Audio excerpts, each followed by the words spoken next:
Hey, my name's Sean Procus, and I'm the pastor of communications here at Eastview Christian Church. And I'm excited today to have some great minds who love our teens. I know this is a really difficult time right now for teens, whether you got junior hires or senior hires, and as parents, as small group leaders, as people who just love teenagers, we're all trying to wonder how to navigate this. It's pretty difficult, unlike anything else we've ever dealt with before. And so I just want to talk with these three people who have a heart and love for students about how do you take care of teens during this time. And so I'm going to let these guys introduce themselves. First of all, we're going to start off with Matt over here, and he's muted, so I'm going to give him a second. Oh, he got it. So you're going to find out that these people are super smart when it comes to teens, and they're super smart-ish when it comes to technology. I'm just teasing. They're actually smart across the board. If anything, I'll probably blow this thing and they'll just take it over and kick me out. But anyways, let's kick it over to Matt. Matt, take it away, brother. Yeah, my name is Matt McLean. I'm on our student ministry team at Eastview Christian Church. I've been in ministry, student ministry in some way, shape, or form for 18 years. And I've got 2 kids. 10 and 8, and my wife and I have been married for 14 years this September. So excited to be here, man. That's awesome. Kim, why don't you introduce yourself? My name's Kim Smith. I am also on the student ministry team at Eastview.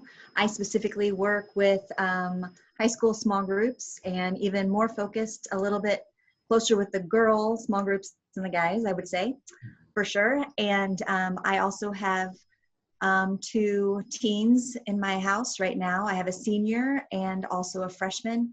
And I'm also married to Jason Smith, the family pastor at Eastview. We've been in ministry together working with students and children for about 25 years. And we won't hold that against you that you're married to Jason. So, okay. I appreciate that. Thanks. Yeah, no problem. Mercy, sister, mercy. So, and last but not least here, we got Austin, one of our elders. What's up, Austin? Hey, everybody. Yep, Austin Parker, elder at Eastview Christian Church. And I'm a spiritual life director at Cornerstone Christian Academy.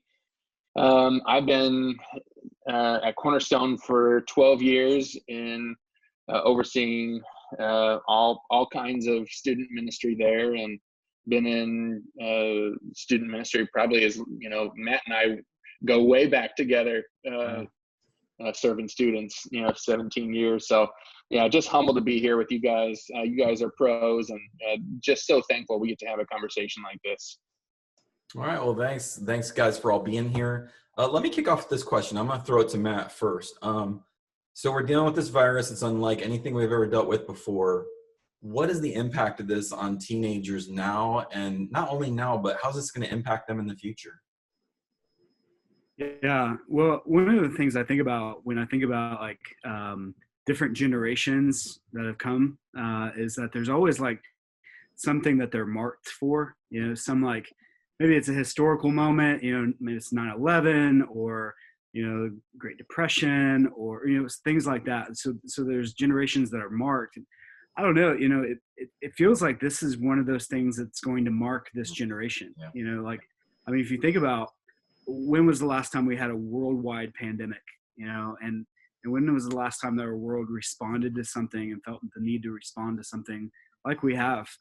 So I look at this and say that they're going to be marked in a way by this. And it's interesting because I think up until this point, they've been marked by the generation before them, and that's millennials. And so many of them saw their older brothers or sisters or even parents, like, and how they responded to certain things. And, they were coming at an age at the recession of 2008 where they began to understand, like, oh, this is a big deal. Like financially, like our country is in a recession. And then they saw things like, the 2016 election. And, so there's things that they've lived through that lead us up to this point.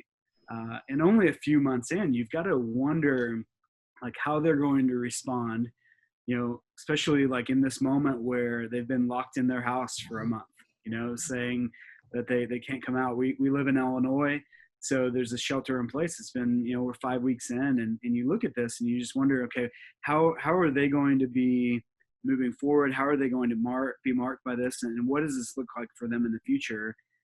I would hope, and this is just me, knowing that they're, digital natives, knowing that so much of what they do is screens, and so much of what they do is about connection with other people. I would hope that they would be able to sense a real longing and desire for community that maybe they've lost. Maybe they've seen like, okay, well, up until this point, like I've had this and I've been okay with this, but now they're maybe seeing that, well, this is something in my life, and but it's not everything. And I miss and I value my friends. I miss and I value hopefully adult influence and what all that brings to them when it comes to community. I miss and I value educators. You look at some of these, students that are college students that have had to give it up. And I hope that they would look out and they would see that there's things that they really had that they've lost, and now they miss those things. And it's something that they'll never take for granted again. So that's something that I hope for this generation. Yeah. What do you think, Kim? I was just thinking that as I communicate with our students, a lot of times, we have some that are just really doing well right now, and then others that are struggling more. And I think some of it depends on, the outcome will depend on how the type of environment they've been sheltering in. Is it going to be a positive environment, or for whatever reason, is it a negative experience based on maybe illness or family dynamics or resources, or do they have a specific, do they have routine? Are they getting good sleep? Do they have someone who's investing in them? I think that will also just play into how well they weather the storm. So. Awesome. Let me ask you this. So let's jump to the issue and discussion of trust here. And I'm going to throw this one out to Austin here. Trust is a big issue for teens these days, in terms of whether it's authority figures, whether it's major institutions like government or even the church. How does something like this impact trust? Yeah, it's a great question. And I think trust is the word that I've been clinging to all year for our students. And just a word that I keep coming back to a lot. It's one of those words that Jesus uses a lot. I'm specifically thinking of after he feeds the 5,000, a group of people follow him and they say, hey, what do we need to do the work that God requires? And they put an emphasis on doing. And Jesus's response is profound, I think. And his answer to that question, what do we have to do what God wants us to do? And his simple answer is just believe in the one who he has sent. And I think that word trust is huge. It really can frame the invitation that God wants to walk us into in a situation like this. It's when everything that used to fill our lives has pretty much been taken away. Sports is gone, community is gone, extracurricular activities. These are things that teens find connection in, they find some value in, that they connect well with those activities, and now they're gone. And so we have this opportunity, and the first inclination probably is fear, and that can even cause some anxiety. And I think sometimes we're like, okay, so what do we have to do in this situation? And the Jesus following life, like we know, is one of belief, faith, and trust, much more than it is than do the works. And I think that's something that our kids need to hear over and over and over again. I think a lot of times teenagers think, I've got to do all the Christian checklisty type of things and then I'm good. But Jesus' his response, I think, just takes us even deeper. He doesn't put an emphasis on the doing first. He puts an emphasis on trust. If you want to walk through this strange new environment that we're in, the invitation that Jesus has for us is one of trust. One where we say, okay, God, I don't see all the answers, but I know that you're faithful. I know that that you care about me. I know that you don't leave me and forsake me. And in that, I see a God who is not just looking for my performance first and foremost. He's looking for my heart. And so if we can offer a conversation like that we can have with our kids, hey, where's God calling you to trust in today? Is it your health? I'm really scared about the health of maybe a family member or a friend. Is God calling you to trust him today with your friendship? With your friendships? Is it schooling? Is it anxiety or depression? Where is God calling me to trust him with today? One of the phrases that we kind of use a lot in kind of navigating, the spiritual formation or the kids' relationship with Jesus. God doesn't meet us where we pretend to be. He meets us where we are. And I think this word trust really opens up some doors to be vulnerable with God.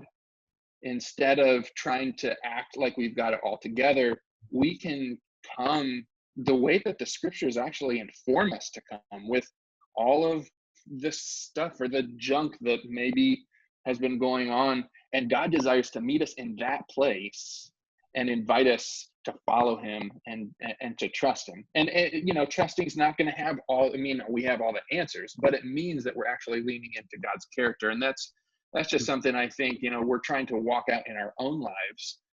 But if you can have, as a parent, if you can have a conversation about that, it's just that simple question: where's God calling you to trust him today? I think we would be surprised at the kind of things that came as a result from that. Preach, man. Mic drop. There you go. Good stuff right there, buddy boy. That's good. So let me ask this question of Kim here.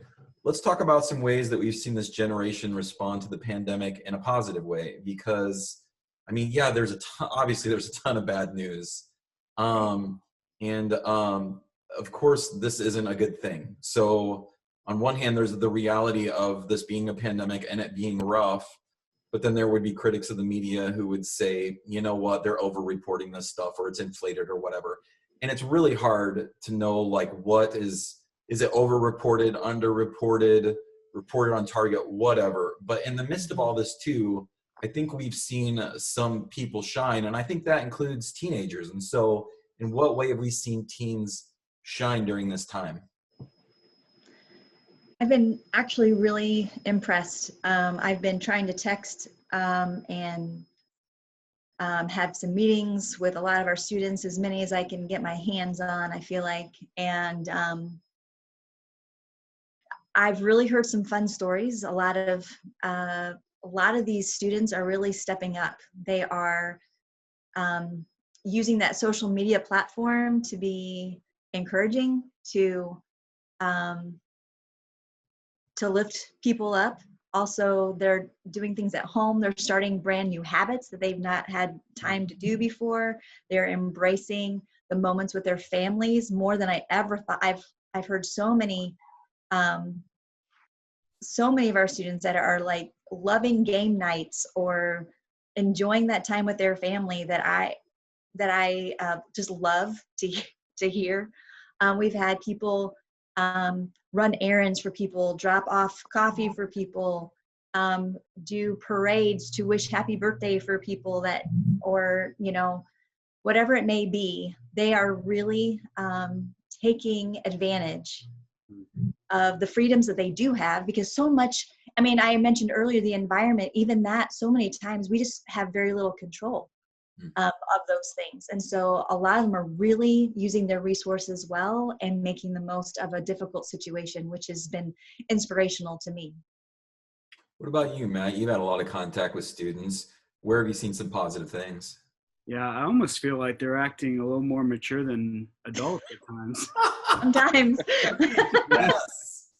Yeah. I mean, if that insults anybody, but I feel like the things that I've seen and the stories that I've heard have been beautiful, and then on the flip side of that, you find yourself on social media with all this other like trash that's being thrown out. And I'm just like, man, if you could just see what this eighth grader is doing, like, and see what I love that one of our students, and it's so simple, but it's also like, it just makes me laugh.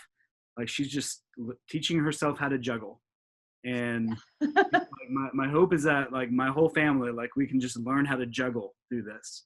And so that's a small thing maybe, but it's also like, no, I'm making a choice to find the best out of this situation. Yeah. I'm not just going to sit around and mope and just let myself go. I'm really trying to find the best. And I don't know, when you can do that, I just think it's something you got to highlight and love. So Yeah. Yeah, I've got a son. Actually, it's funny. No joke. Today, we got an Amazon package.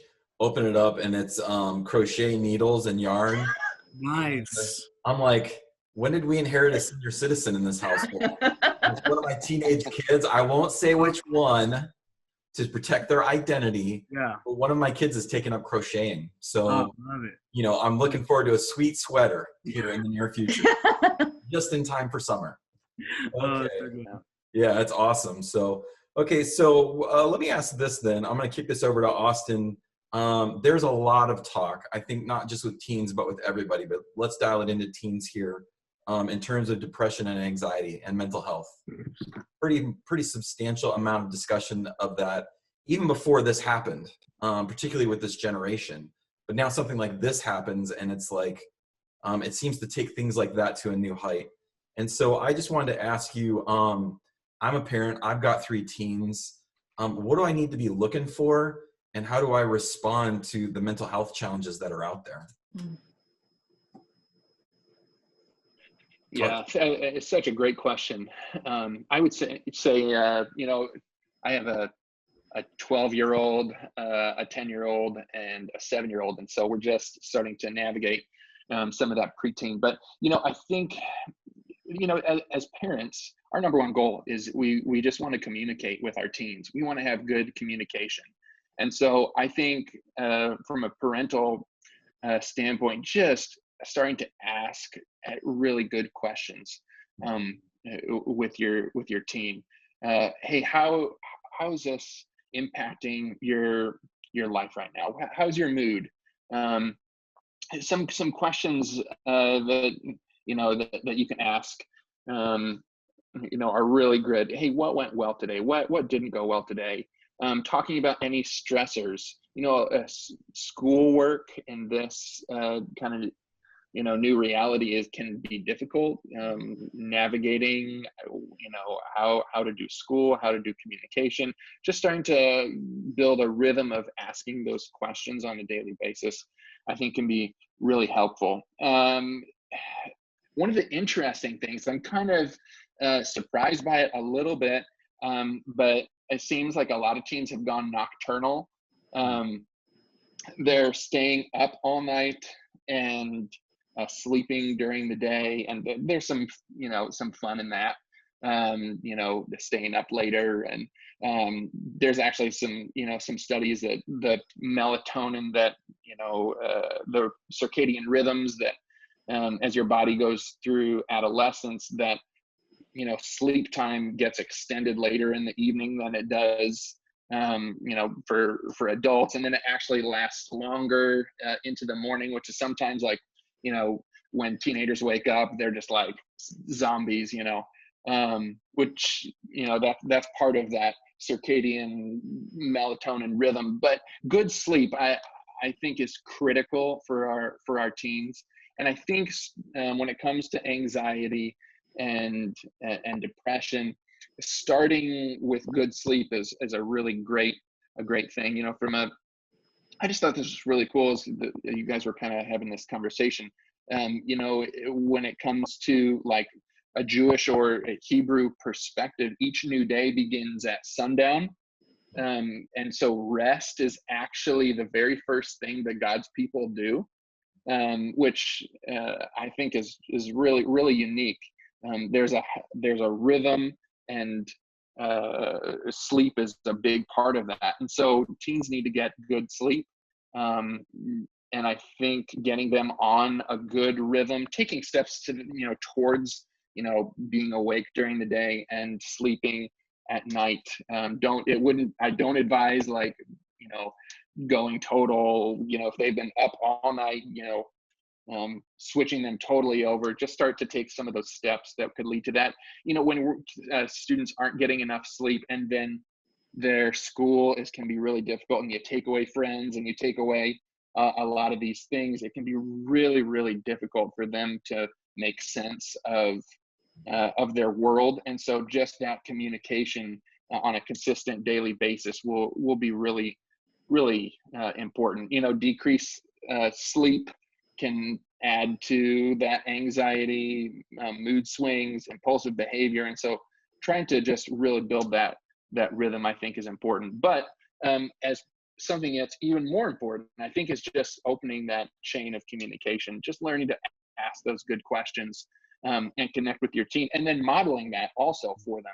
Show them, have those conversations about rhythm and rest and work and fun, and do all of that in the context of the family, which is the right place for all of those things to be happening, is in the family. But then modeling it for your kids, showing them going to bed together, or on the right times, and waking up at the same time, and working together as a family to try to figure that out. If you are concerned then about some of the things that you see, or irritability, mood swings, depression, you need to contact someone immediately. I would say, contact a counselor, contact somebody that you know and trust, and then get a professional involved in that family conversation. And just to round this out, I was going to ask you as well, Matt, and you, Kim, like with anxiety and depression, any advice, any tips that you would give? One thing I've been thinking of is, a lot of times our students develop, well, we all do actually, coping mechanisms with whatever, coping skills with whatever we struggle with, especially with the anxiety and depression. And right now, a lot of those skills have probably been interrupted because they can't be with their friends. They can't get out of the house as much. They, are just, there's kind of a roadblock there that's stopping that. So if we can let them feel all the feelings they need to, there's going to be some totally normal feelings that are going to be pretty intense because this is so weird and so out of the ordinary, and no one really knows how to feel. And sometimes you're fine, and other times, and a moment ago you were fine, and now you're just mad and you don't really know. I mean, that happens to adults, let alone to teenagers. So some of that I think is totally normal. And then other times I do think that there's some concern that we need to keep track of, but also to give them space to, and walk them through coming up with new coping skills in the middle of this. I think that could actually really be helpful. What is it you need to do to make you feel happy right now? And let's make sure we get that done. Let's find a way to do that for you. Just that open line of communication that you were talking about, I think that's huge. And then just letting them feel those feelings, I think that's also really helpful. What about you, Matt? Why don't you round us out? Yeah, something to think about. This might be the most amount of time parents have been around their kids in years. Mm-hmm. So a kid might have been able to like hide some of this, and a parent now is seeing some of it like come out, and maybe this is new and fresh even to a parent, and sometimes, and I know I do this, like parents, like they don't want to believe something Yeah. is going on in their soul of a child, that's dark, or hurting. And so it might be new and fresh. And I just encourage like parents, like don't be so shocked that you don't want to respond in a way that could very well, hugely benefit your child. And so some of you might be realizing right now, like, wow, I had no idea that my daughter struggled with this much anxiety because I didn't see her all that much. My mom, like I didn't see my mom growing up. Like we would go to school. She was working a job and then going to school. So I'd see her about 8:30 at night. There's a lot that can happen. I can hide between getting home from school and going to bed, and she never knowing. And I just think like, if a parent is realizing this now, then respond in a healthy way, but also respond. Don't just think, well, it's just quarantine. No, there might be something that you just haven't noticed before, and that's not against you as a parent. It's just something that you can respond to now in this stage of life. That's a good point. Yeah, well, thank you guys very much. We're going to pick up with a part 2 on this. So we're only about halfway done, but we're going to pick up the second part here. So we're going to ask you guys to tune in next week. And amazingly, we'll be wearing the same exact clothes. So it's going to be amazing because we'll plan ahead. We'll do that and the editing magic and all that. But anyways, want to thank you guys for joining us so much. Be sure to tune in next week for part 2 on this, where we'll continue this discussion about teens and how to deal with COVID-19. So thank you guys so much. God bless.